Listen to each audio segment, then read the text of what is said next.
प्रकार से लाला को लोरी गा करके मैया सुलाती है। अब यहाँ सक्टासुर के बाद में कंस ने तृणावर्त को भेजा, जो बवंडर का रूप बनाकर के तृणावर्त आया है। परमात्मा ने तृणावर्त का उद्धार किया। एक दिन माता लाला को गोद में लेकर अपने स्तन से दूध पान करा रही है।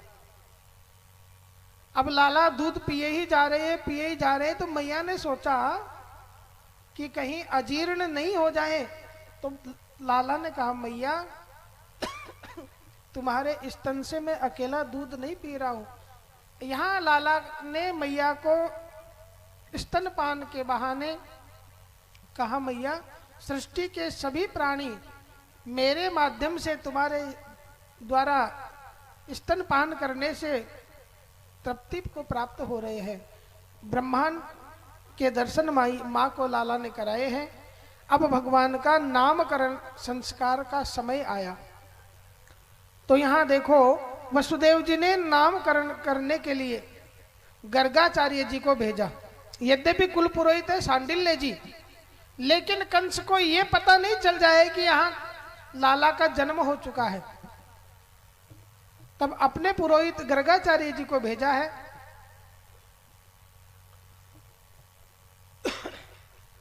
नामकरण संस्कार करने के लिए गर्गाचार्य जी आए। और देखो, फिर मैं आपसे निवेदन करूं, संस्कार हमारे 16 संस्कार है। संस्कारों से हमारी शुद्धि होती है। इन 16 संस्कारों में आजकल 2 संस्कार तो मुख्य रूप से हमें याद है। पहला है विवाह संस्कार, दूसरा है अग्नि संस्कार। ये लगभग सभी करते हैं। इसमें भी विवाह संस्कार को तो ऐसा मजाक बना दिया है, पंडित जी से मुहूर्त पूछेंगे, फिर उसके बाद में दूसरे से पूछेंगे, फिर तीसरे से पूछेंगे कितनी रेखा का सावा है, कौन सा लग्न है, कितनी बजारों समय है, कहीं है, और फिर करेंगे वही जो अपने मन में आएगा, मन में जचेगा। और मैंने शादी विवाह कराने इसीलिए छोड़ दिए कि सबसे पहले दूल्हा, लड़का और लड़की पूछते थे कि पंडित जी कितना समय लगेगा। आजकल एक और चला है विवाह में, संगीत से फेरे करवाना, जिसमें वैदिक मंत्र उच्चारण तो गौण हो गए और दूसरा संगीत रिए। मैं कोई विरोध नहीं कर रहा हूं, मेरा निवेदन केवल इतना है, ये जो विवाह संस्कार है ना, इसी के ऊपर लड़के और लड़की का जीवन और निर्भर करता है। उसी को हम गौण कर देते, फिर वकीलों के चक्कर काटते, फिर कोर्ट में घूमते रहते, फिर माँ बाप को टेंशन।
संतुत है।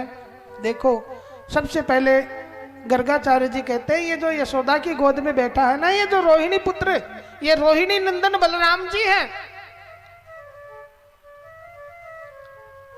अपने संबंधियों को अपने गुणों के कारण अत्यंत आनंद प्रदान करेगा, इसलिए इसका नाम होगा राम। और बलाधिक्यात बलम विदु, बल की अधिकता के कारण इसका नाम होगा बलराम। एक गर्भ से दूसरे गर्भ में स्थापित करने के कारण इसका नाम संकर्षण भी होगा। एक इसका नाम होगा हलधर। इस प्रकार से बलराम जी का नामकरण किया। फिर कहते हैं आसन वर्णास्त्रयो हास्य ग्रहणत्तोनुयुगम तनु शुक्लो रक्तस्तथा पीत इदानीम कृष्णताम गतः।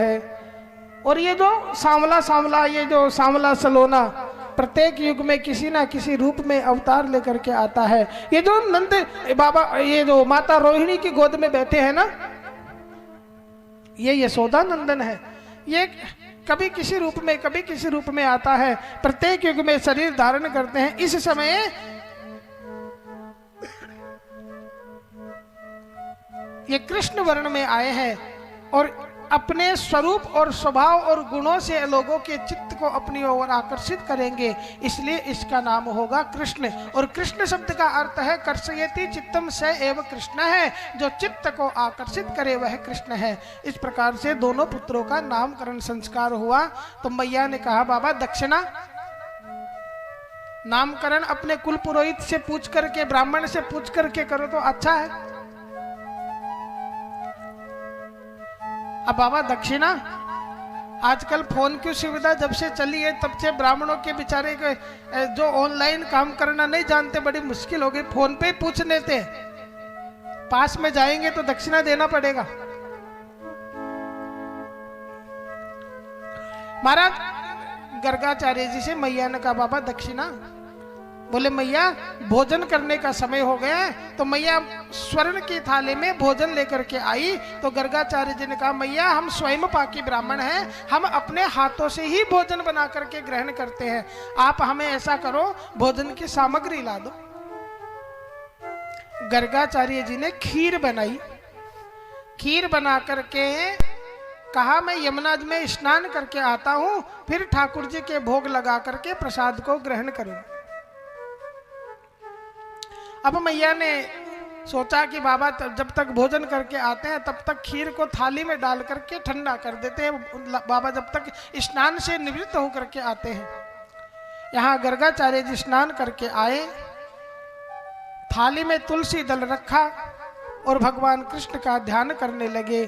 कायेन वाचा मनसेन्द्रियर्वा बुद्धात्मना वा स्मृत स्वभावात् करोमि यद्यत् सकलम परस्मै नारायणा एति समर्पयाए तत्। हे नारायण, हे लक्ष्मीपति, हे वैकुंठनाथ, आइए और मेरे प्रसाद को ग्रहण कीजिए, मेरे प्रसाद को अमृत कीजिए। लाला ने सोचा ये तो लक्ष्मीपति वैकुंठनाथ मैं ही हूँ, ये तो मुझे ही बुला रहे हैं। इधर गर्गाचार्य जी माला लेकर के भगवान का स्मरण करते हुए भगवान के सामने भोग निवेदन किया है। और लाला चल करके आए और मंदिर में बैठ करके खीर को खाने लगे, खीर को जिमने लगे। गर्गाचार्य जी के मंत्र पूरे हुए, माला पूरी हुई, आकर के देव आंख खोल करके देखा तो सामने श्रीमान जी बैठे हैं और श्रीमान जी बैठ करके प्रसाद को ग्रहण कर रहे। अरे मैया, तुम्हारे लाला ने मेरे प्रसाद को जूठा कर दिया। मैया आई और डांटने लगी, क्यों रे छोरे उद्यमी। मैया मेरी क्या गलती, बाबा ने मुझे बुलाया तब मैं आया हूं, मेरे को तो बाबा ने ही बुलाया। अरे बाबा कहते हैं मैंने कब बुलाया, आप ही ने तो कहा वैकुंठनाथ लक्ष्मीपति, तो मैं ही तो वैकुंठनाथ हूँ। मैया कहती है भगवान के तो 4 भुजाएं, तुम्हारे तो 2-2 भुजा, तुम वैकुंठनाथ लक्ष्मीपति कैसे हो सकते हो। थोड़ी आवाज बढ़ाओ भैया।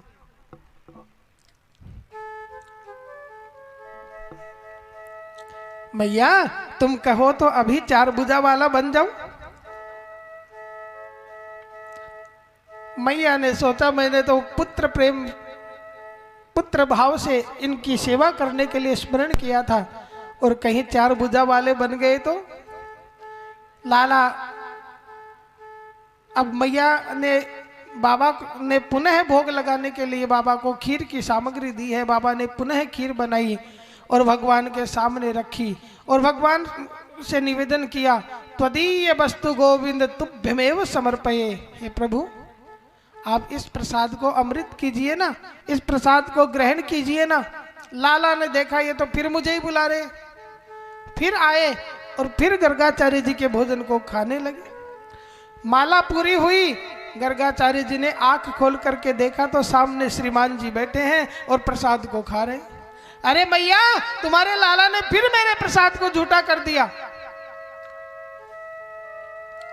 अब तो मैया लाला को कान पकड़ के डांटने लगी। तो मैया से लाला ने मन में विचार किया, कब तक हम इसको महाराज को परेशान करते रहेंगे, ब्राह्मण देवताओं को। तो लाला ने गर्गाचार्य जी के अंतस्थ में, हृदय में अपनी छवि को प्रकट किया और कहा, जिसके तुम आराधना कर रहे हो, जिसका आप ध्यान कर रहे हो, वह तो आपके समक्ष ही बैठा है। अब गर्गाचार्य जी ने भगवान के सामने खीर रखी और कहा, महाराज भगवान से प्रार्थना की। लाला आए, कहा अब तो भोजन ग्रहण करो। अब गर्गाचार्य जी कहते, जब तक मेरा ब्रह्म मुझे अपने हाथों से नहीं खिलाएगा तब तक मैं प्रसाद ग्रहण नहीं करूंगा। कन्हैया को गोद में बिठाया है और कन्हैया अपने हाथों से गर्गाचार्य जी को भोजन कराने लगे हैं। इस प्रकार से गर्गाचार्य जी वहां से विदा लेकर के चलते हैं। अब देखो श्रीमान जी थोड़े और बड़े हुए, और बड़े कितने हो गए, 3.5 वर्ष के। अब थोड़े थोड़े घुटमन चलने लग गए। तो नंद बाबा जो है ना, वैष्णवों के यहाँ देखो सालेग्राम जी की सेवा होती है, लड्डू गोपाल जी की, ठाकुर जी की सेवा वैष्णवों के यहाँ पर होती है। नंद बाबा ने स्नान किया, पूजा घर की सफाई की और स्नान इत्यादि से निवृत्त होकर के गंधक्षत पुष्प लेकर के, पंचामृत लेकर के ठाकुर जी का अभिषेक करने के लिए पूजा कक्ष में आए। पूजा कक्ष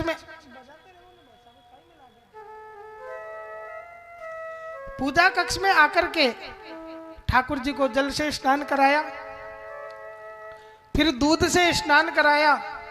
घुटमन चल करके पूजा कक्ष में लाला जाने लगे। कहा, लाला लाला दूर दूर दूर, लाला अभी तो नहाए बेटा। अब बाबा ने अंदर जाने के लिए मना किया है तो बैठ गए। तो नंद बाबा ने पता है पहले सालेग्राम जी को जल से नहलाया, फिर दूध से नहलाया, फिर दही से, फिर घी से, फिर शहद से, फिर शक्कर से। श्रीमान जी बैठे बैठे देख रहे हैं और विचार करते हैं, जय बड़ा सुंदर है, बिल्कुल गोल मटोल, और रोज नहाता है दूध से, दही से, घी से, शक्कर से, तो मीठा तो हो ही गया होगा। अब बाबा ने क्या किया, सालेग्राम जी को नहला करके गंधक्षत पुष्प लगा करके तुलसी दल रखा और आंख बंद करके अपनी माला फेरने लगे। तो श्रीमान जी आए, जय बोले, कितना मीठा हो गया, रोज शहद से नहाते हैं। तो नंद बाबा के पास में धीरे धीरे चल करके श्रीमान जी आए और सालेग्राम जी को उठाया और उठा करके मुंह में रख लिया और आंख बंद करके ऐसे मुंह फुला करके बैठ गए जैसे कोई बहुत बड़ा योगी बैठा हो। और नंद बाबा की आंखें माला पूरी हुई।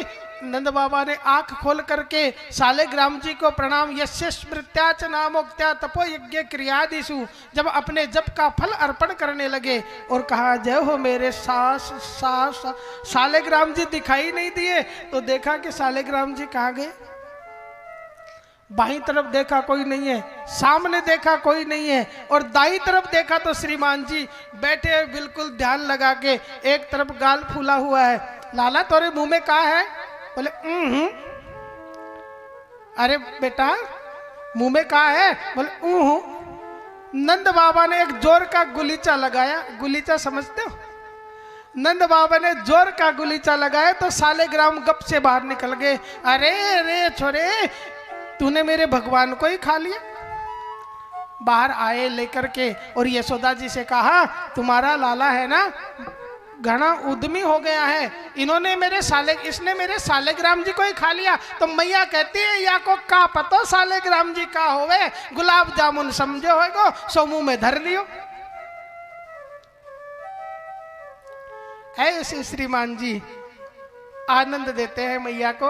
अब देखो मैया लाला को चलना सिखाती है, और कैसे हो जी नाचे नंद लाल नचावे हर की मैया, नाचे नंद लाल नचावे हर की मैया, नाचे नंद लाल नचावे हर की मैया, नचावे हर की मैया, नचावे हर की मैया, नचावे हर की मैया, नाचे नंद लाल नचावे हर की मैया, नाचे नंद लाल नचावे हर की मैया।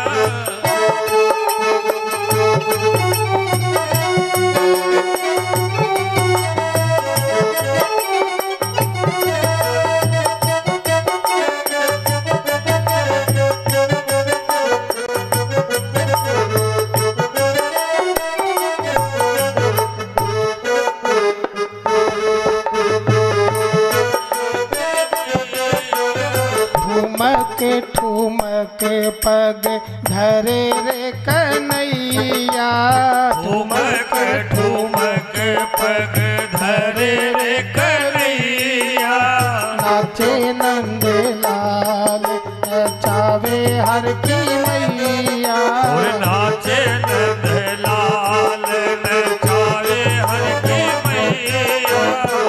दूध न पीवे लाला दैया न पीवे, ओ दूध न पीवे लाला दैया न पीवे, दूध न पीवे लाला दैया न पीवे, दूध न पीवे लाला दैया न पीवे। अरे दूध ना पीवे दही नहीं पीवे तो का पीवे का खावे, दूध न पीवे लाला दैया न पीवे, दूध न पीवे लाला दैया न पीवे। तो खावे का, अरे माखन मिश्री को बडोरे की मैया, माखन मिश्री को बडोरे की मैया, नाचे नंद लाल नचावे हर की मैया, नाचे नंद लाल नचावे हर की मैया। ठुमक ठुमक पग धरे रे कन्हैया, ठुमक ठुमक पग धरे रे कन्हैया,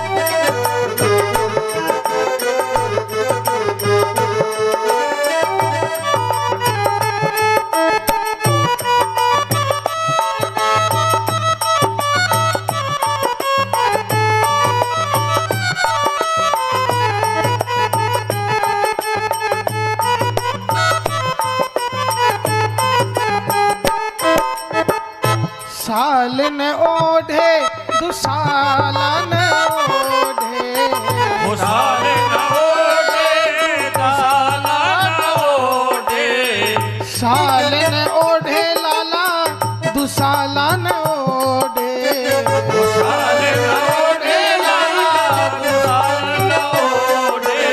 फिर का ओढ़े, अरे कारी कमलिया को बडोरे ओढ़ैया, हरे कमलिया को बडोरे ओढ़ैया, नाचे नंद लाल नचावे हर की मैया, नाचे नंद लाल नचावे हर की मैया, नचावे हर की मैया, नचावे हर की मैया, नचावे हर की मैया, नचावे हर की मैया।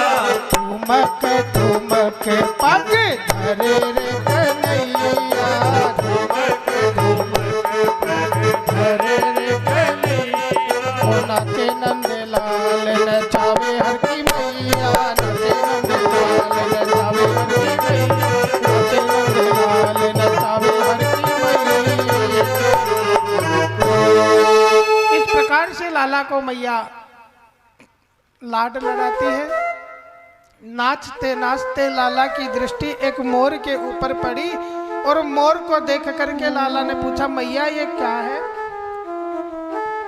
मैया कहती है, तुमने नाचना कहाँ से सीखा बेटा? मैया मैं तो तुम्हारे गर्भ में ही सीख करके आया हूँ। अब मोर के ऊपर दृष्टि पड़ी तो मैया ये क्या है? तो मैया कहती है, मोर है लाला, और ये मोर के पीछे जो है ना, ये कौन है? कहती है, ये मोरनी है। मोर का होवे? मोरनी क्या होवे? कहती है, लाला मोर की जो घरवाली होती है ना, वो मोरनी होती है। अब लाला एक दिन लाला की दृष्टि चंद्रमा के ऊपर पड़ी, और चंद्रमा के ऊपर पड़ी तो देखो मैया 4 साल का बालक है, और मैया से जैसे ही लाला ने चंद्रमा को देखा तो मैया से कहने लगे, मैया मुझे चंद्रमा लेना है, मुझे वो क्या दिखाई दे रहा है वो चंद्रमा लेना है। मैया माखन भी लो रही है, तो मैया ने क्या किया, एक परात में पानी भरा, और पानी भर के चंद्रमा की परछाई को दिखा करके, चंद्रमा की परछाई को पानी में दिखाया और कहा कि बेटा ये लो चंद्रमा आ गया। श्रीमान जी कहते हैं, इस चंद्रमा से काम नहीं चलेगा। सूरदास जी ने बहुत अच्छा लिखा है, चंद्र खिलौना ले हुरी मैया, चंद्र खिलौना ले। हे मैया मुझे वो चंद्रमा चाहिए।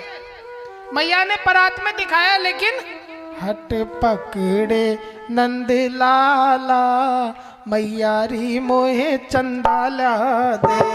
पकड़े नंद लाला, मैया री मोहे चंदाला दे। हट पकड़े नंद लाला, मैया री मोहे चंदाला दे। हो चंदाला दे, चंदाला दे, चंदाला दे। ओ चंदाला दे, चंदाला दे, चंदाला दे।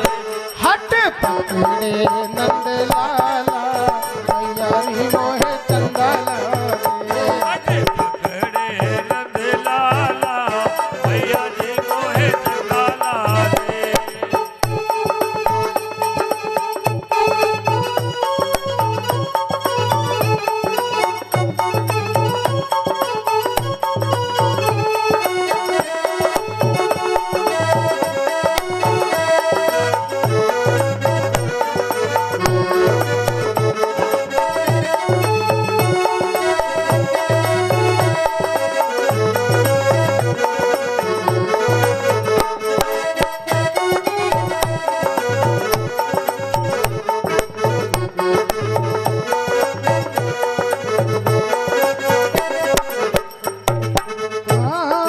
मात यशोदा बोली लाला नारो मेरे हो। मात यशोदा बोली लाला नारो मेरे होते। मात यशोदा बोली लाला नारो मेरे होते। हाय अखियां कैसी लाल भई है, हाय रोते रोते हो। अखियां कैसी लाल भई है, हाय रोते रोते। हट नंद लाला, मैया रे मोहे चंदाला दे। पकड़े नंद लाला, मैया री मोहे चंदाला दे।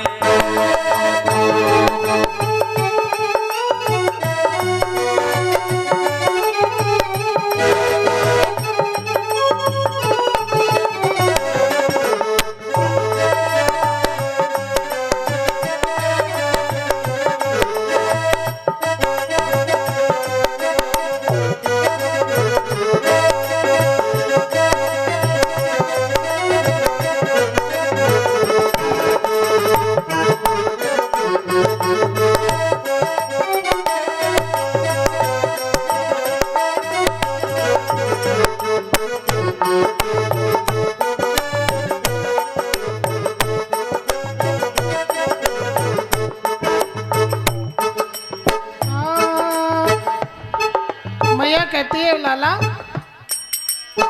बाबा ये जो चंदा मामा है ना, चंदा मामा दूर बसे हैं, कैसे लेकर आओ। ओ चंदा मामा दूर बसे बनते हैं कैसे लेकर आऊं।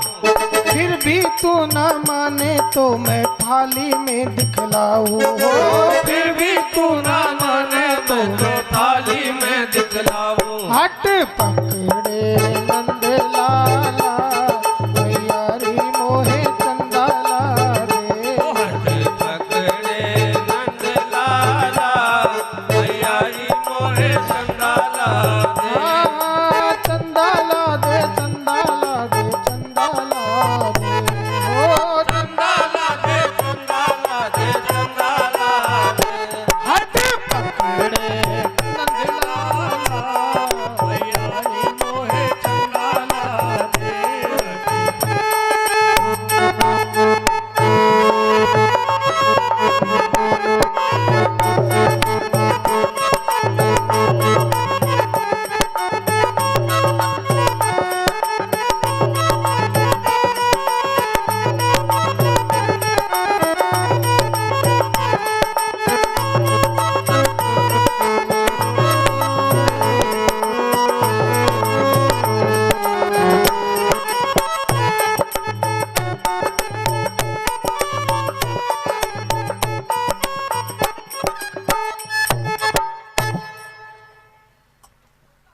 मैया ने क्या किया, देखो 4 हट होते हैं, मैंने बताया ना, बाल हट, राज हट, जोग हट और चौथा हट 1 तारीख को बताएंगे।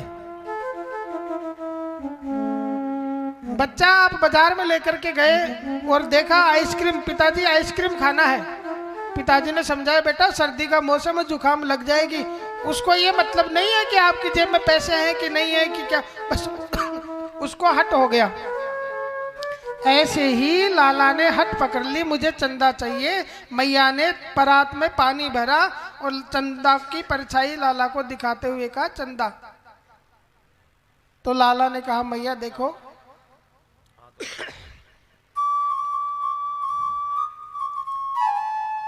चंद्र खिलौना ले हुरी मैया, चंद्र खिलौना ले हूँ, लागी भूख चंद्र पे मैं खई हूँ, देही रिस करी बिल खाओ। ए मैया मुझे चंद्रमा से खेलना है, मुझे भूख लगी है मैया।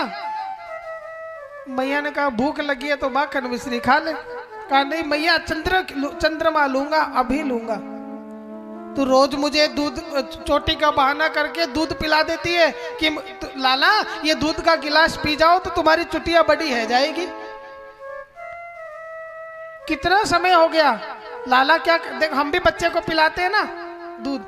आजकल तो हम कहते देखो हवा आ जाएगा, वो आ जाएगा। एक जगह मैं गया भोजन, यजमान के भोजन करने के लिए, छोटा बच्चा था। हमारे को देख करके वो बच्चा रोने लगा। तो मैया कहती है देखो भोजन कर लो, नहीं तो ये बाबा जी पकड़ के ले जाएंगे। कभी फिर मुझे समझ में आया कि इस हमारा ऐसा भी कभी कभी उपयोग होता है।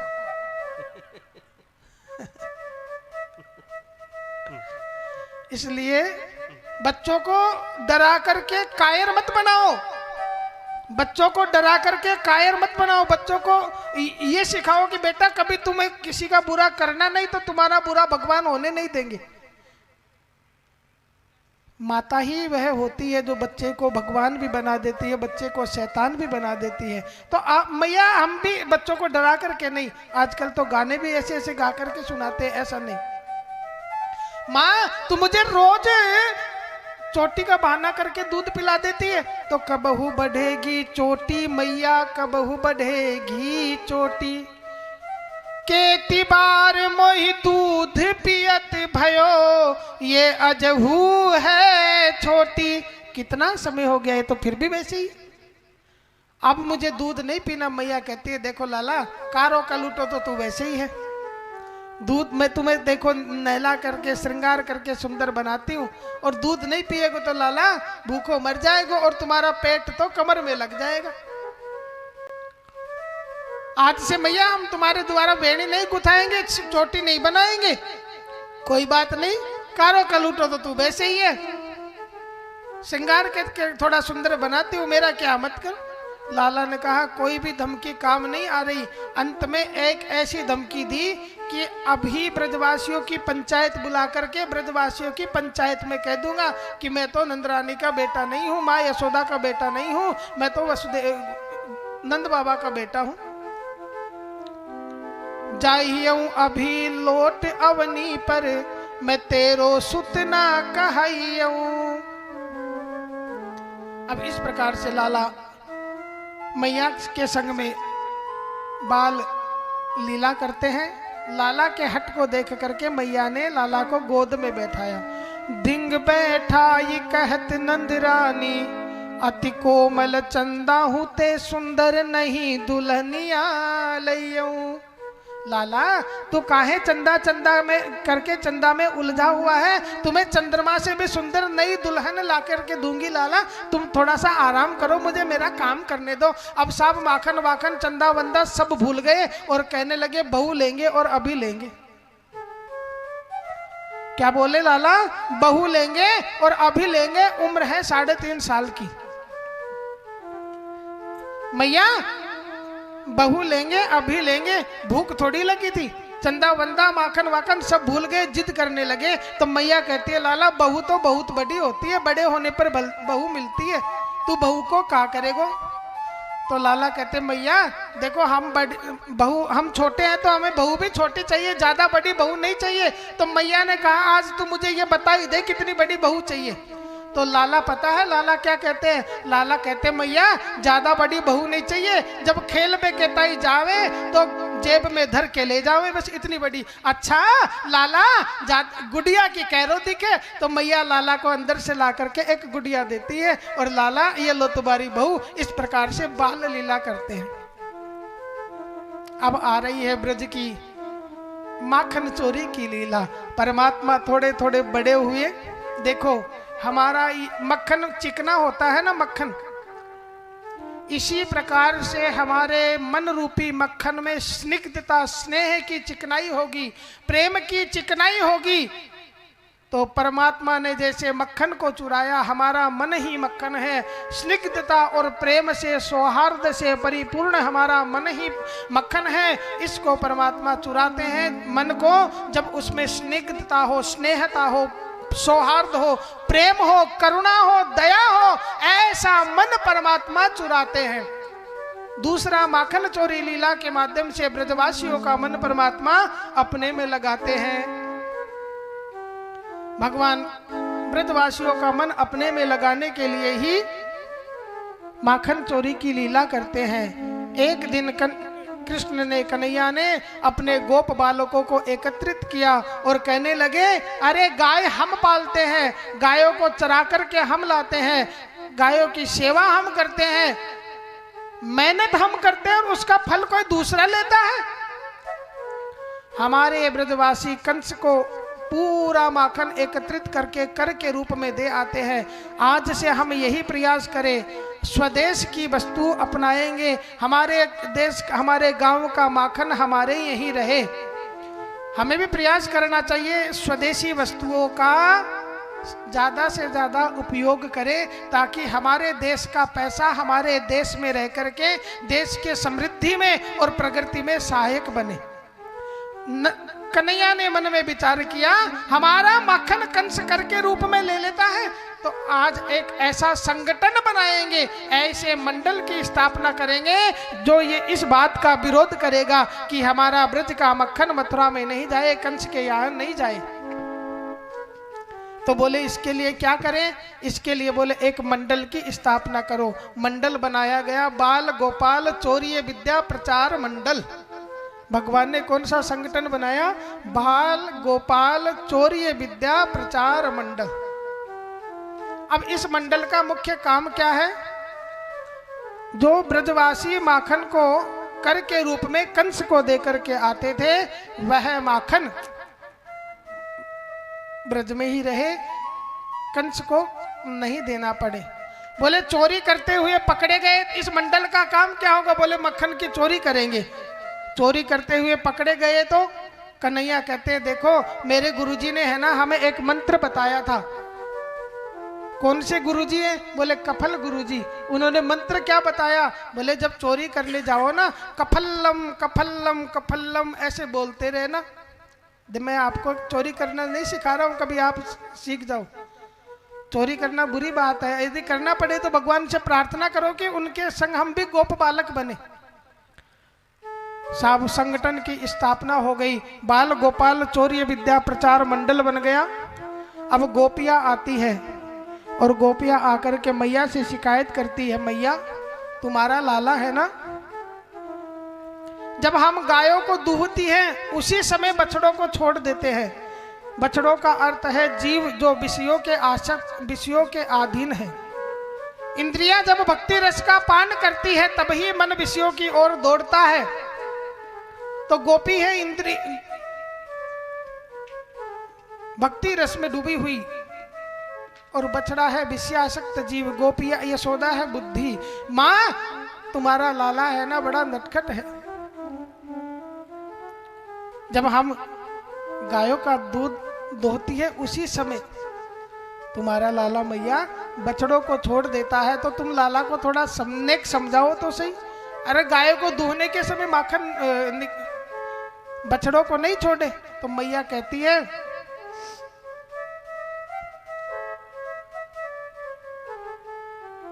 तुम रोज रोज मेरे यहाँ आकर के लाला की शिकायत करती हो। तुम ऐसा करो, अपने माखन मिश्री को छुपा करके रख दो। आप अपने घर में रखते ही कहो कहीं बाहर भेज दो। तो दूसरी गोपी कहती है मैया मैंने है ना माखन मिश्री को अपने माखन रखा ही नहीं, मैंने पीहर भेज दिया, बच्चों को भी पीहर भेज दिया। जब मेरे घर में कुछ नहीं मिला तो कन्हैया ने जो भी मेरे घर में बर्तन भांडे चूल्हा जो भी मिला उसी को फोड़ दिया और कहने लगे या ये घर तो शमशान के समान है जहाँ मेरे लिए कुछ भी नहीं। जिस घर में भगवान की सेवा नहीं होती हो, वैष्णव के है, वह घर घर नहीं होता है, वह घर शमशान के मरघट के तुल्य होता है। इसलिए वैष्णवों के नियम है घर में ठाकुर जी की स्थापना करो, ठाकुर जी की सेवा करो। महाराज मैया से गोपियां शिकायत करने लगी और तुम रोज रोज शिकायत करने के लिए आती हो। कभी लाला को पकड़ के भी लाई क्या? रंगे हाथों पकड़ा तुमने कभी लाला को? उन गोपियों में एक प्रभावती नाम की गोपी थी। वह गोपी कहने लगी इसमें कौन सी बड़ी बात है, कल ही पकड़ के ले आऊंगी। तो आज प्रभावती ने क्या किया, अपने घर में छीके के ऊपर माखन की मटकी टांगी। लाला ने भी आज निश्चय किया, निर्णय किया कि आज हमें प्रभावती के यहीं पर चोरी करने जाना है। और लाला प्रभावती के यहाँ पर अपने बाल सखाओं को लेकर के आए हैं। लाला बाल सखाओं के कंधों पे चढ़कर के माखन को उतारा, माखन को ग्वाल बालों को खिलाया, स्वयं ने खाया, कुछ माखन गिराया, कुछ खाया और माखन खाकर के जब जाने लगे किवाड़ के पीछे, दरवाजे के गेट के पीछे प्रभावती छुपी हुई थी। ग्वाल बालों को जाते समय नहीं पकड़ा, जैसे ही कन्हैया निकलने लगे तो कन्हैया को हाथ से पकड़ लिया और लाला को पकड़ करके यशोदा की और ले जाने लगी। आज बड़े मुश्किल से हाथ में आया है। कन्हैया ने कहा प्रभावती मुझे छोड़ दो। तब देखो प्रभावती कहती है बहुत दिनों बाद आप हाथ आए हो, ऐसे नहीं छोड़ूंगी। आज तो मुझे बार बार माँ यशोदा से उलाहना मिलता है, डांट खानी पड़ती है, कभी रंगे हाथों भी पकड़ के लाई क्या, और आज जब तुम हाथ आए हो तो कहते हो कि मैं छोड़ दूं।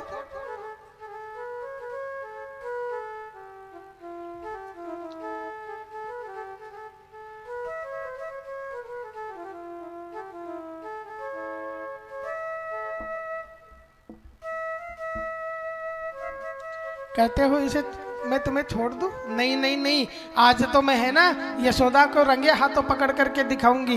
बोल वृंदावन विहारी लाल की जय हो। तो क्या कहती है, अब लाला को पकड़ करके ले जा रही है। प्रभावती के बेटे ने कहा मैया ये लाला ने कोई चोरी नहीं की है, इसको तो मैंने ही आज मेरे घर पे पार्टी करने के लिए बुलाया था, मैंने ही निमंत्रण दिया था, इसीलिए लाला आए हैं। कन्हैया इसलिए आया है।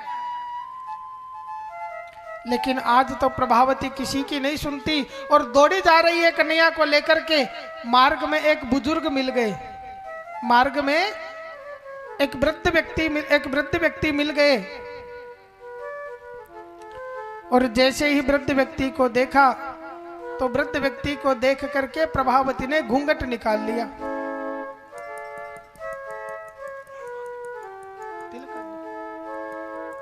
अब प्रभावती ने जैसे ही वृद्ध को देख करके घूंघट निकाला तो कन्हैया ने कहा, देवी,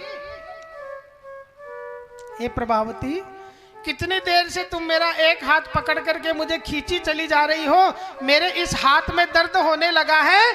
तुम ऐसा करो, इस हाथ को छोड़ करके दूसरा हाथ पकड़ लो। प्रभावती ने कन्हैया के हाथ को छोड़ा और दूसरा हाथ पकड़ने लगी तो अब घूंघट में दिखाई तो दिया नहीं कि किसका हाथ है। कन्हैया ने प्रभावती के बेटे का हाथ उसके हाथ में पकड़ा दिया। अब प्रभावती तो घूंघट निकाले हुए चल रही है। अरे यशोदा, अरे मैया, देख देख तो सही, आज मैंने तोरे लाला को रंगे हाथों पकड़ ली नो है। इधर दौड़ करके श्रीमान जी दूसरे रास्ते से आकर के घर पे बैठ गए और कहने लगे, मैया, आज कहीं मुझे ऐसा मेरा मन कह रहा है, मुझे लग रहा है कि आज जरूर मुझे कोई ना कोई गोपी डांटने के लिए, मेरी शिकायत करने के लिए आएगी। लेकिन माँ, मैं तो तुम्हारे यही हूँ, तुम किसी की बातों में मत आना। अब प्रभावती आई है और कहा, ए मैया, देख तो सही, आज मैंने तुम्हारे लाला को पकड़ लिया है। तुम रोज कहती थी ना कभी रंगे हाथ पकड़ के दिखाओ, तो मैंने पकड़ लिया है।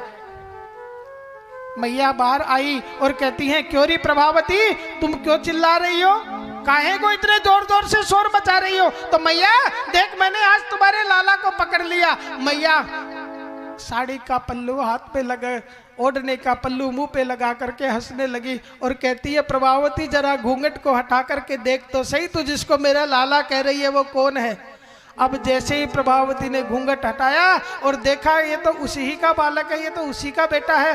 प्रभावती कहने लगी, लो कर लो बात, मैं तो चली जब तो कन्हैया ही था। और सामने आकर के श्रीमान जी खड़े हो गए, बोले, क्यों प्रभावती, समझ में आया? प्रभावती को इस बात का अभिमान था। देखो, जीव जब भगवान की शरणागति स्वीकार करता है तो भगवान को पा लेता है। जैसे प्रभावती ने पाया, निर्णय किया कि मुझे भगवान को पकड़ना है। हमारे मन में भी जब निश्चय होगा कि हमें भगवान को पाना है तो मिल जाएंगे, कोई कठिन नहीं है। लेकिन जब बुद्धि में अभिमान आ गया कि मैं ही पा सकता हूं, जैसे प्रभावती को इस बात का अभिमान आया कि आज तक जिस कृष्ण को कोई नहीं पकड़ पाया, मैंने उसको पकड़ लिया। ऐसा जब अभिमान प्रभावती की बुद्धि में आया तो हाथ आने के बाद भी कृष्ण उससे दूर चले गए, क्योंकि हो कबहू कीन अभिमाना, सो खोवे चह कृपा निधाना।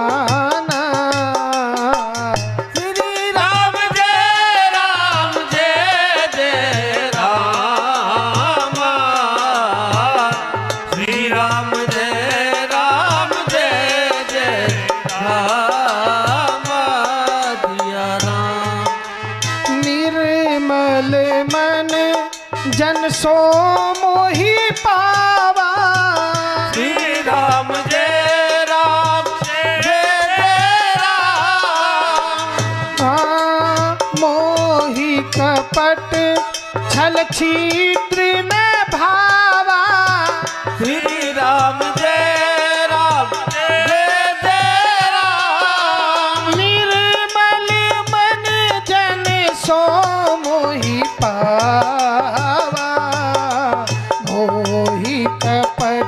छल छिद्र न भावा। भगवान को पाने के लिए बुद्धि में अभिमान नहीं, बुद्धि में प्रेम और करुणा, विनम्र भाव होना चाहिए, तब भगवान को पकड़ पाओगे। इस प्रकार से भगवान माखन चोरी लीला करते हैं। एक दिन गोपियाँ आई और फिर रोज रोज गोपियाँ शिकायत करती है। एक दिन एक गोपी कहती है, मैया क्या करने निकली? दही बेचने के लिए निकली है और दही मटकी रखी है सर के ऊपर, मटकी में है माखन। मटकी में क्या है? माखन। दही बेचने के लिए निकली, लेकिन कृष्ण प्रेम में ऐसी बावरी हुई, बोलना चाहिए माखन ले लो, माखन ले लो, लेकिन बोलती है क्या? कोई माधव ले लो, माधव ले लो, माधव ले लो। तो श्रीमान जी ने देखा, कन्हैया ने देखा, ये तो मुझे ही बेचने के लिए निकल पड़ी। तो कन्हैया ने एक उस गोपी को रोका और गोपी को रोक करके कन्हैया कहने लगे, थोड़ा सा माखन हमें ही दे दो। तो गोपी ने कहा, ये माखन तो मैं बलराम को दूंगी, तू तो नंद बाबा को छोरो नाए है, नंद बाबा तो गोरे हैं, तू काहे थे कालो कटे कलूटो। मैं तो सारा माखन बलराम जी को दूंगी। अब लाला को गुस्सा आया, मटकी एक पत्थर उठाया और मटकी को फोड़ दिया और दौड़ दौड़ करके गोपी आई और गोपी आकर के माँ यशोदा से कहती है, नंद रानी हो, नंद रानी कन्हैया जबरे भयोरी, मेरी मटकी उलट के पलट गयोरी। मेरी मटकी